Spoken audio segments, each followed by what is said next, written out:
Something crazy happened to me last night, while I was listening to my lines over my cell phone as I slept, and so, it began like this. It was Friday the 13th. The night was young. The moon was full. The lights are out in the house. There's no one in the house stirring, except me in a brown study going over my lines like a broken record as I'm situated on a beanbag in my room. Then I awoke with a thought, wondering if it was a dream, second guessing that it couldn't have been. Tired, longing to be well rested, for today was the last day to be on script, and have an audition before that, so I laid my head back down on my beanbag to try to go back to sleep, only to rise up again, with this knowing that I have to find out. Suddenly, when I pulled a blanket off of me, there was a sense of deja vu, and there it was. A third arm. I didn't know whether to be astonished, or startled. I said to myself while turning my head to the nightstand, where my cell phone was, as I noticed that my recorded lines weren't playing, and strangely enough the screen was flickering with the Netflix app open. So I put on my thinking cap on and asked myself, could my request have been heard? And debated with myself if the orison I threw up had been granted when I asked for an extra hand to hold my scripts, movie refreshments, smartphone, and other items in a hands-free manner. I would have pinched myself to see if I was dreaming, but how could I have been if I'm feeling the third arm that I've asked for is attached and pinching me? In spite of that, as I observed it, I could see that it was everything that I've asked for, and looks like it would allow me to use both hands while rehearsing my lines, so like in the gestures and movements to scripts, which would increase the odds of me getting booked for gigs.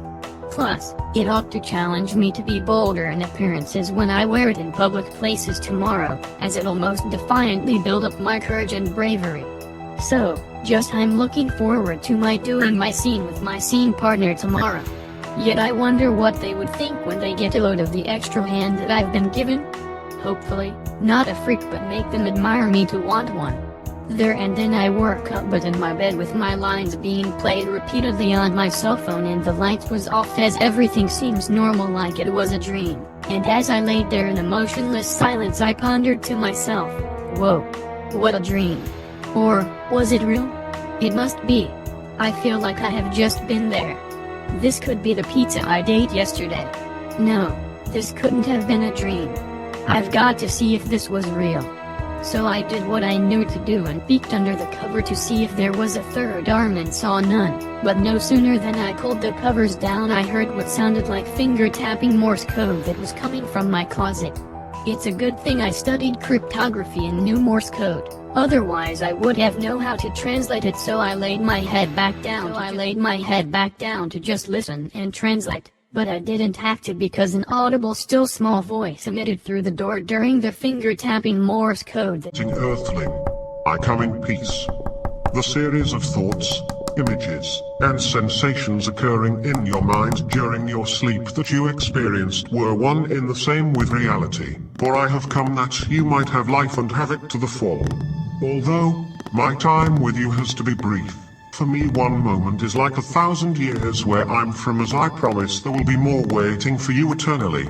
Lean not unto your own understanding, but trust me. You don't get to know the time. Timing is the Abba's business.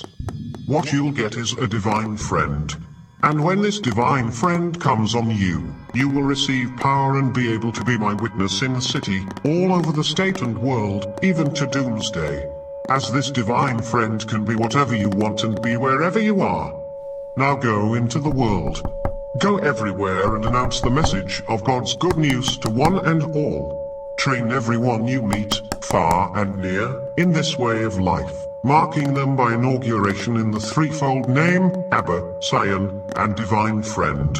Then instruct them in the practice of all I have called on you. Whoever believes and is recruited is saved. Whoever refuses to believe is anathematized. These are some of the signs that will accompany believers. They will throw out fiend-like bugbears in my name. They will speak in new lingos. They will take snakes in their hands. They will drink poison and not be hurt. They will lay hands on the sick and make them well. And don't lose sleep, but take heart. I'll be with you as you do this, day after day after day, right up to the end of the age.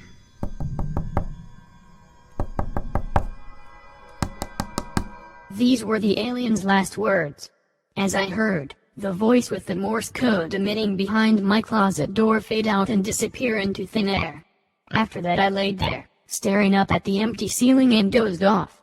The next day, coming out of REM sleep with crusty eyes and groggy, I had the sense that something powerful had come into my room and invaded my closet, but before I could see what it ascended and was gone. At first dismissed it as a dream.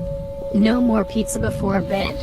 But now, every time I lift up my shirt, I'm convinced something truly strange happened that night. It left a strange electric shock-healed incision scar marking on my stomach, almost as if I had been conjoined with an amputated brachial creature from another world that bears witness to what I've encountered. And that's not all, it left me with its presence, as I can still feel it with me, especially when I go to touch the area. I feel an airy ethereal alarm that goes unseen, giving me the extra hand it promised, where I can set specific concession items or other objects, such as a beverage, a bag of popcorn, a cell phone, a box of candy, and my scripts on for it to take on all the holding efforts, as it floats where the arm is in midair. Not to mention, an armload of superpowers and tranquility was exchanged. Sure, if I should let something that's invisible hold my script during rehearsals, or movie concessions at movie theaters? I better keep it to myself and only use it when I have to, but I will tell others what it has done for me in hopes it will make a believer out of them for an encounter of their own. And so, this podcast is sent everywhere teaching, the leaders working right with me, validating the message with indisputable evidence to a postmodern world as I share my story, yet faith that lives on in the heart of what I've experienced once upon a time, when an moron amputated third arm Martian species named Specro attributes, who invaded an actor's closest who hoped for something more that found its powers made perfect in my vulnerability, especially during leisure and study hours after a hookup with it, to become an armload to believers who encountered it, and because of that, free hands was exchanged with tranquility and superpowers out of a desire to equip us for avenging the world from a handful of invasions that are bound to spring up. This is Caspar, signing off. Shalom.